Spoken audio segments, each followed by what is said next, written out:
Hello, कैसे हैं आप लोग। आज हम बात करेंगे ग्रुप 20 या G20 की, जिसकी बैठक आज शुरू हुई है नई दिल्ली में प्रगति मैदान में।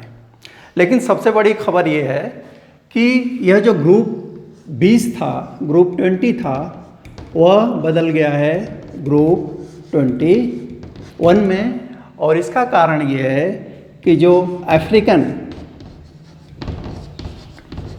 यूनियन है वह इसका परमानेंट मेंबर बन गया है।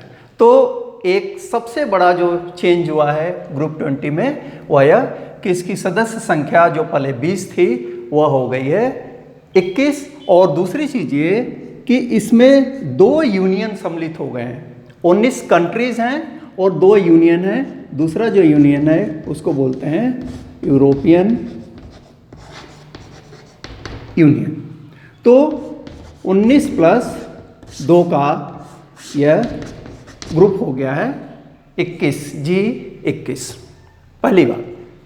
दूसरी बात ये कि अब हम इसके 2 पहलुओं पर विचार करते हैं। पहली बात ये कि इसकी स्थापना कब हुई। तो इसकी स्थापना हुई थी 26 सितंबर 1999 को। लेकिन ऐसा नहीं कि इसके पहले इसका बेस नहीं था। हकीकत यह है कि 1975 में सबसे पहले ग्रुप 6 बना। फिर 1976 में ग्रुप 7 हो गया ये। फिर 1997 में ये ग्रुप 8 हो गया। फिर रसिया निकल गया।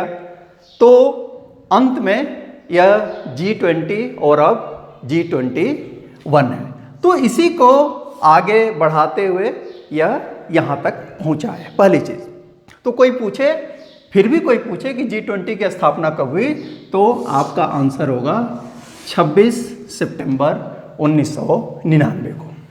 दूसरी चीज़ कि कोई भी संगठन, समूह या संस्था जब स्थापित होती है तो उसका कोई ना कोई पर्पज होता है। और पर्पज इसका ये था कि जो वैश्विक अर्थव्यवस्था है,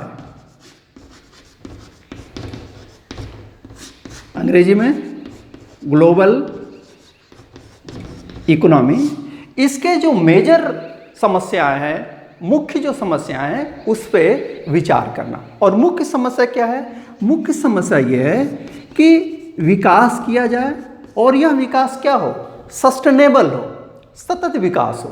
सतत विकास का मतलब क्या है? कि इस धरती पे जो संसाधन मौजूद हैं उनका उपयोग किया जाए, लेकिन कैसे?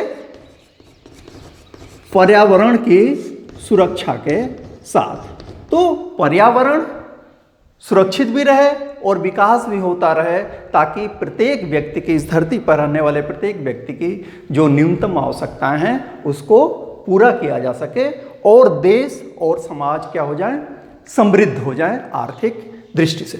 अब जबकि G20 आ गया, G21 हो गया है, तो एक और मेजर चेंज आया है। और मेजर चेंज ये है कि यदि आप एरिया के हिसाब से देखेंगे, क्षेत्र के हिसाब से, तो अब 60% जो विश्व की एरिया है वह किस में आ गई? G21 में आ गई। यदि आप पॉपुलेशन या जनसंख्या को देखेंगे तो लगभग 70% पॉपुलेशन G21 के अंतर्गत आ गई। इसी प्रकार जो ट्रेड है, इंटरनेशनल ट्रेड, यह लगभग 75% इसके अंतर आ गया। और यदि टोटल ग्लोबल इकोनॉमी को देखें तो 80% इकोनॉमी किसके अंतर्गत आ गई? G21 के अंतर्गत आ गई। और इससे आप अंदाज लगा सकते हैं कि G21 का जो संगठन है या G20 का जो संगठन था वह आर्थिक दृष्टि से दुनिया में कितना महत्वपूर्ण है। अगली बात यह कि यह जो बैठक हो रही है वह कहाँ हो रही है? वह हो रही है भारत में। भारत में कहाँ? नई दिल्ली। नई दिल्ली में कहाँ? प्रगति मैदान। और प्रगति मैदान में भारत मंडपम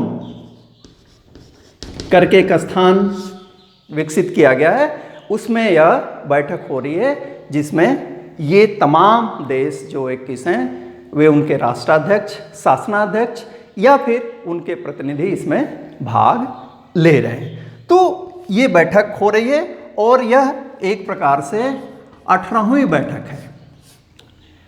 जो G20 स्थापित हुआ था उसके बाद यह 18वीं बैठक है और अगली जो बैठक होगी वह कहाँ होगी? यानी 2022 में हुई थी यह कहाँ पे?